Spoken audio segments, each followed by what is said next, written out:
베드로전서를 통해서 그리스도인이라면 세상 가운데 나그네의 신분으로 살아가야 한다는 것을 나눴습니다. 나그네 그리고 순례자로 살 때 찾아오는 그 고난들을 기꺼이 받아내면서 그 고난으로 남은 삶을 채워가야 한다라는 것이 그리스도인에게 주어진 책임이었습니다. 왜 이것이 책임일까요? 교회와 신자는 세상이라는 거대한 관문을 통과하게 되는데요. 그때 그리스도와 연합한 이 성도의 정체성을 가지고 피할 수 없는 일들을 만나게 됩니다. 그것을 고난이라고 하고요. 그 고난이 하나님 나라 백성이라는 그 정체성, 그 신분을 부여하고 그것을 밝히 드러내주기 때문에 그렇습니다. 그 고난이 곧 성도인 증거라는 것이죠. 그렇다면 그 하나님의 백성의 정체성, 그 신분이 무엇이라고 말했었습니까? 왕 같은 제사장, 거룩한 나라, 그리고 거룩한 자녀라고 하나님께서 말씀하셨습니다.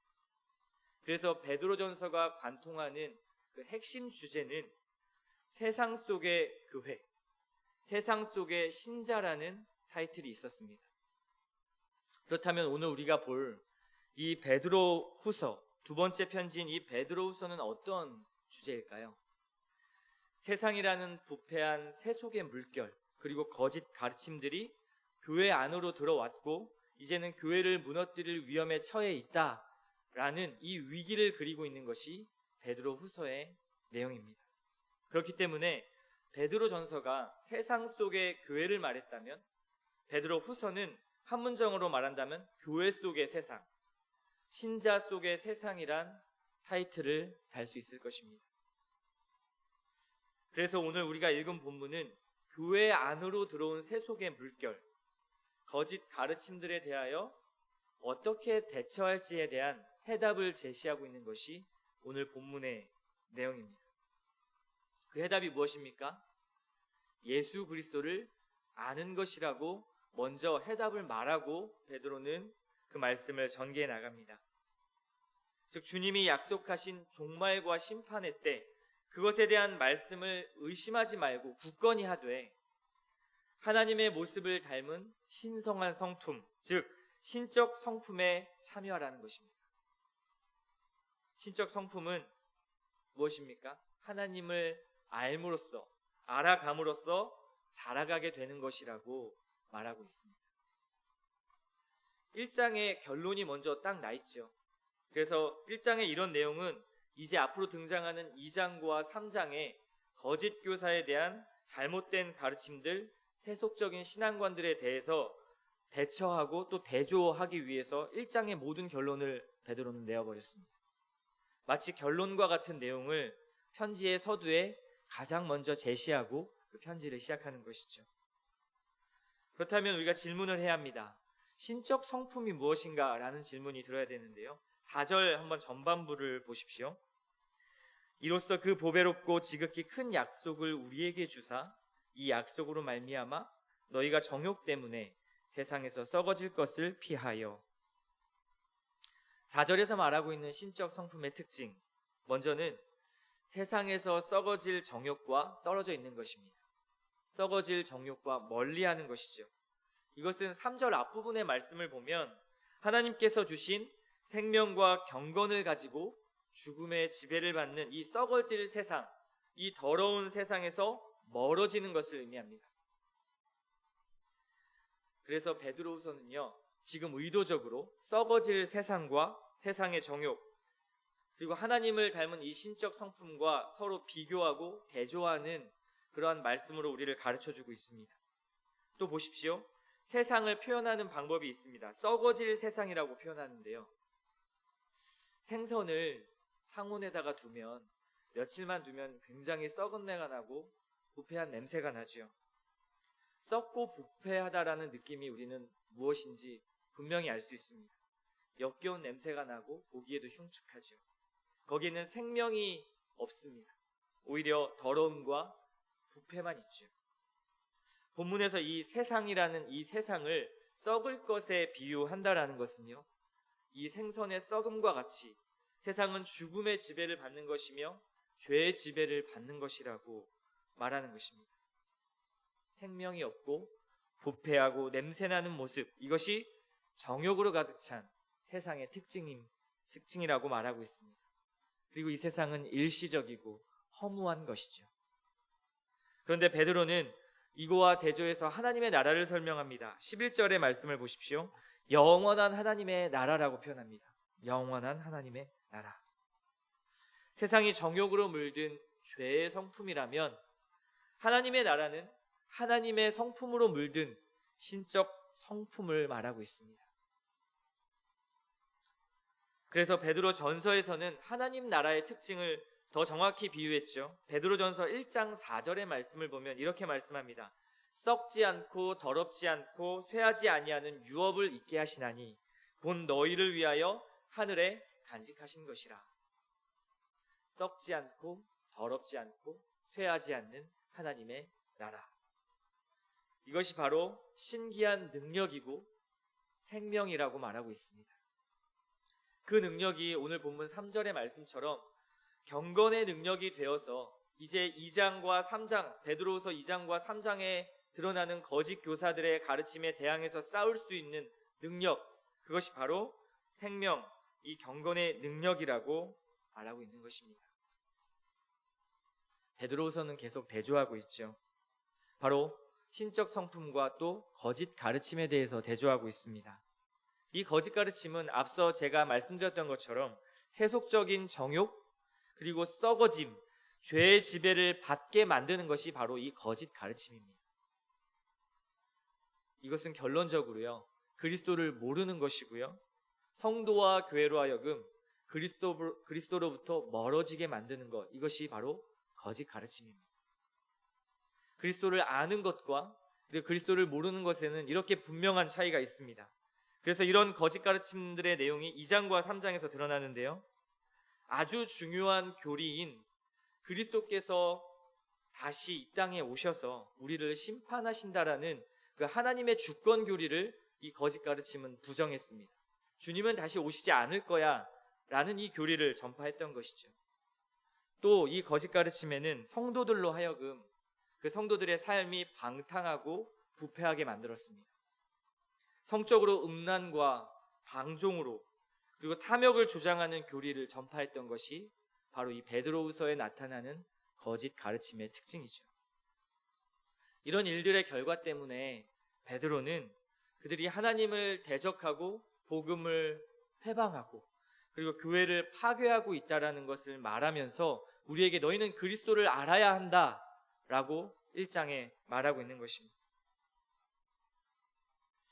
오늘날에는 이런 거짓 가르침들이 우리에게 없을까요? 오늘날에도 거짓 가르침은 난무합니다. 현대사회는 교회 안에 들어와야만 거짓 전파가 가능한 것이 아니라 이제는 교회 밖에서도 충분히 교회 안으로 영향을 줄 수 있는 그러한 많은 방법들이 생겼지요.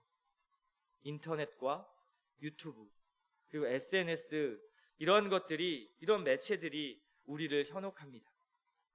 사람들은 영적인 목마름과 갈급함 때문에 인터넷이라도 찾아서 말씀을 들으려고 하고 배우려고 하지만 곧 이것을 통해서 무분별하게 성경을 해석하는 사람들, 그리고 자의적인 해석을 가지고 이것이 올바른 진리입니다 라고 가르치는 굉장히 위험천만한 곳으로 노출될 때가 참 많이 있다는 사실입니다. 여기에는 너무 교묘한 것도 많고요, 신앙의 토대 자체를 흔들 만한 그러한 내용도 너무나 많이 있습니다. 여러 잘못된 강의들과 정보들이 넘쳐나고 있죠. 물론 그 안에 나쁜 것만 있는 것은 아닙니다. 유익하고 좋은 것들도 많이 있죠. 우리가 참고할 것도 많이 있습니다. 하지만 저와 여러분은 중요한 것이 그러한 교리와 그러한 가르침들을 접했을 때 분별할 수 있는 영적 분별력이 있느냐 하는 것입니다. 잘못된 가르침이 복음으로부터 멀어지게 하는데, 복음으로부터 멀어지면 우리에겐 생명과 멀어지는 것인데, 그렇다면 내겐 생명이 달려있는 일 아니겠습니까? 그런데 영적 분별력이 없다면, 그것을 분별해낼 능력이 없다면 우리는 죽음으로 갈 수밖에 없는 것입니다. 그래서 우리는 당연히 진리에 대해서 관심을 갖고 그리고 민감해야 하고 분별력을 가져야겠죠. 거짓 가르침에 대항하려면 영적 분별력이 필요합니다. 또 내가 경계해야 될 거짓 가르침에는 무엇이 있을까요? 여태까지 내 과거로 만들어진 경험입니다. 그 나의 경험이 거짓 가르침이 될 수 있습니다. 짧은 인생 속에 여지껏 내가 경험했던 교회들, 내가 경험한 신앙들, 그리고 내가 경험했던 사람들을 통해 만들어진 나의 고정관념이 만약에 건강하지 않았다면 그 고정된 틀을 깨는 그 시간에는 많은 어려움이 있을 것입니다. 또 그 과정들이 건강하게 자라왔다 하더라도요, 우리는 그리스도를 아는 일에 더 남은 평생을 힘써야 됩니다. 그리스도를 전부 아는 것이 아니기 때문에 그렇습니다. 남은 평생에 그리스도를 알아가야 하는 것이죠. 그래서 우리 모두는 잘못 만들어진 것을 깨는 그러한 배움과 그리고 평생 알지 못한 것을 이제 남은 시간 동안 알아가는 일에 힘쓰는 그런 겸손함이 필요합니다. 그때에 우리가 거짓 가르침을 만나고 세속적인 그러한 가치관들을 만났을 때 그때에 우리 자신을 지킬 수 있는 것이죠. 그래서 베드로후서의 이 거짓 가르침에 대한 해법은 바로 그리스도를 아는 지식이라고 말하는 것입니다. 그리스도를 알면 내가 누군지 보이게 됩니다. 어떤 정체성으로 내가 무엇을 위해 살아가야 할지를 알게 되는 것이죠. 그때야 비로소 내가 나그네의 삶, 순례자의 삶을 살 수 있게 되는 것입니다. 그래서 오늘 본문 5절과 7절은요, 신적 성품의 7가지 덕목을 말하고 있습니다. 그러면서 그리스도를 알아가는데 게으르지 말아라, 이렇게 직접적으로 명령하시죠. 그리고 베드로후서 마지막 3장 18절 최종 결론에서도 베드로는 이렇게 권고합니다. 오직 우리 주 곧 구주 예수 그리스도의 은혜와 그를 아는 지식에서 자라가라. 영광이 이제와 영원한 날까지 그에게 있을지어다. 그를 아는 지식에서 자라가라 라고 말하고 있습니다. 세상을 관통하여 순례의 길을 걷는 길, 이것이 우리의 삶이라고 했습니다. 그런 성도들에게는 고난이 있을 수밖에 없습니다. 또한 교회는 베드로후서의 말처럼 세상이란 유혹 앞에 끊임없이 괴롭힘을 당하고 가만두임을 당할 것입니다. 또 여러분을 괴롭힐 것이고 지속적으로 넘어뜨릴 것입니다. 그때 나 자신도 모르게 세상을 통해 물든 가르침과 지식으로 교회 안에 있지는 않은지를 살펴보십시오.